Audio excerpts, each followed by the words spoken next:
All right, Dianna Silverman and Langhorne. So access is all, scope of work is in the backyard. It's cleaning up and mulch install. So to access the backyard, you will have to park out front and then walk around. If you're looking at the house, it's like an HOA or like a townhome. So you'll have to go all the way around the back to bring all your equipment and tarps and things of that sort. Pretty extensive cleanup back here. It's not a massive area, but it's pretty condensed with a good amount of weeds. So I just spoke with her. Definitely this one, you're gonna, as you get into it, try to use your best judgment with what's weeds and what's plants. You'll kind of, some stuff's very obvious, some stuff might be questionable. I would say things that are questionable, just cut them out. I told her now, like, that because there's so many weeds, we're definitely going to hit some stuff that's plants by accident potentially.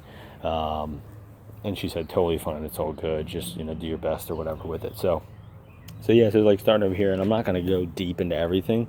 I would say like use your judgment, like I said, but try to clear out the area. You know, you got some solar lights, some like potting plants, some solar lights here, some, you know, knick-knack stuff. I would get all that out to clear the room for you. There's some solar lights here.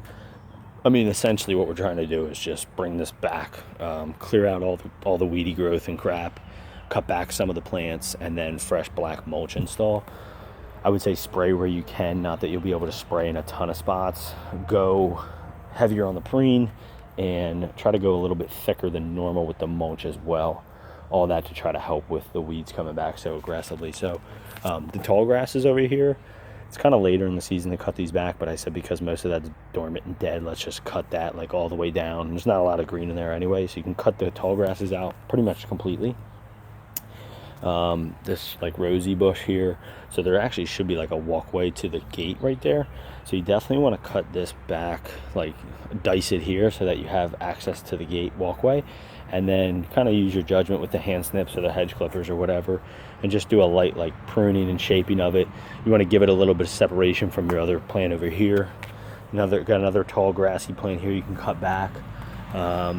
That, I think it's a butterfly plant, you can cut that back, trim that back a little bit, and then yeah, like I said, just kind of go through, like, you know, you got these like lilies, that's obviously a plant, you want to keep that. You have these, you want to keep them, they're a plant, but most of the growth in here is all weedy. Most of the growth down there is weedy. There's some leaves in there. This is all weedy, this stuff, you can get it out of here. Again, you have more of a plant kind of ground cover here. You can keep that, you can obviously keep all this stuff, you can just cut it out. Moving back here, tall grassy, you can trim this back a little bit. Has to leave alone, obviously. This plant, you can leave it alone. And then all this is a weed, all these tall, like springing up weeds. This whole area, it seems to be, is pretty much weed. And I told her, if you have any plants down there, there's a good chance they're getting smacked.